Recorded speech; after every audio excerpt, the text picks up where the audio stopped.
Chapitre 9.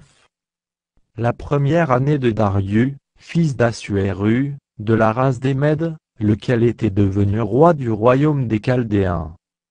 La première année de son règne, moi, Daniel, je vis par les livres qu'il devait s'écouler 70 ans pour les ruines de Jérusalem, d'après le nombre des années, dont l'Éternel avait parlé à Jérémie, le prophète.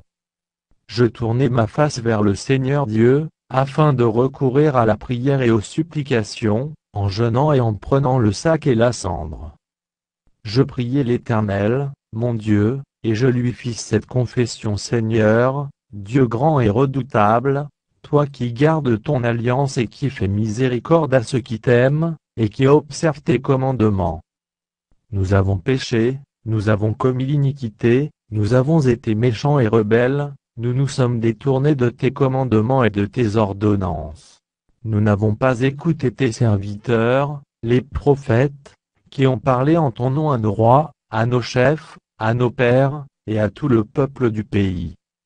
À toi, Seigneur, est la justice, et à nous la confusion de face, en ce jour, aux hommes de Juda, aux habitants de Jérusalem, et à tout Israël, à ceux qui sont près et à ceux qui sont loin, dans tous les pays où tu les as chassés à cause des infidélités, dont ils se sont rendus coupables envers toi. Seigneur, à nous la confusion de face, à nos rois, à nos chefs, et à nos pères, parce que nous avons péché contre toi. Auprès du Seigneur, notre Dieu, la miséricorde et le pardon, car nous avons été rebelles envers lui. Nous n'avons pas écouté la voix de l'Éternel, notre Dieu, pour suivre ces lois qu'il avait mises devant nous par ses serviteurs, les prophètes. Tout Israël a transgressé ta loi, et s'est détourné pour ne pas écouter ta voix.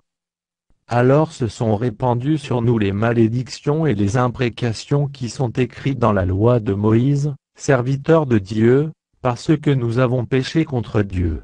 Il a accompli les paroles qu'il avait prononcées contre nous, et contre nos chefs qui nous ont gouvernés. Il a fait venir sur nous une grande calamité, et il n'en est jamais arrivé sous le ciel entier, une semblable à celle qui est arrivée à Jérusalem.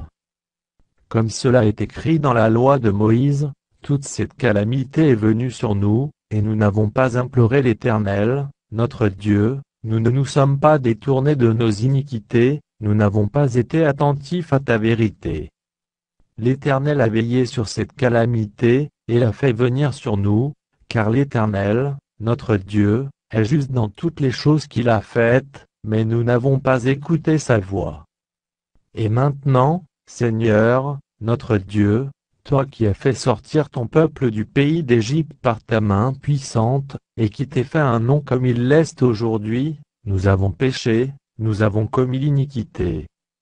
Seigneur, selon ta grande miséricorde, que ta colère et ta fureur se détournent de ta ville de Jérusalem, de ta montagne sainte, car, à cause de nos péchés et des iniquités de nos pères, Jérusalem et ton peuple sont en opprobre à tous ceux qui nous entourent. Maintenant donc, ô notre Dieu, écoute la prière et les supplications de ton serviteur, et, pour l'amour du Seigneur, fais briller ta face sur ton sanctuaire dévasté. Mon Dieu, prête l'oreille et écoute, ouvre les yeux et regarde nos ruines, regarde la ville sur laquelle ton nom est invoqué. Car ce n'est pas à cause de notre justice que nous te présentons nos supplications, c'est à cause de tes grandes compassions. Seigneur, écoute. Seigneur, pardonne. Seigneur, sois attentif, agis et ne tarde pas, par amour pour toi, ô mon Dieu. Car ton nom est invoqué sur ta ville et sur ton peuple. Je parlais encore, je priais, je confessais mon péché et le péché de mon peuple d'Israël, et je présentais mes supplications à l'Éternel, mon Dieu, en faveur de la sainte montagne de mon Dieu. Je parlais encore dans ma prière, quand l'homme, Gabriel, que j'avais vu précédemment dans une vision, s'approcha de moi d'un vol rapide, au moment de l'offrande du soir. Il m'instruisit, et s'entretint avec moi. Il me dit: Daniel, je suis venu maintenant pour ouvrir ton intelligence. Lorsque tu as commencé à prier, la parole est sortie, et je viens pour te l'annoncer, car tu es un bien-aimé. Sois attentif à la parole, et comprends la vision. 70 semaines ont été fixées sur ton peuple et sur ta ville sainte, pour faire cesser les transgressions et mettre fin au péché, pour expier l'iniquité et amener la justice éternelle, pour sceller la vision et le prophète, et pour oindre le Saint des Saints. Sache-le donc, et comprends.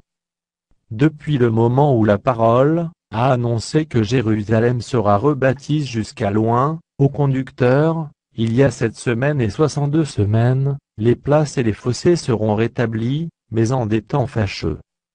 Après les 62 semaines, un oint sera retranché, et il n'aura pas de successeur. Le peuple d'un chef qui viendra, détruira la ville et le sanctuaire, et sa fin arrivera comme par une inondation, il est arrêté que les dévastations dureront jusqu'au terme de la guerre. Il fera une solide alliance avec plusieurs pour une semaine, et durant la moitié de la semaine, il fera cesser le sacrifice et l'offrande. Le dévastateur commettra les choses les plus abominables, jusqu'à ce que la ruine et ce qui a été résolu fondent sur le dévastateur.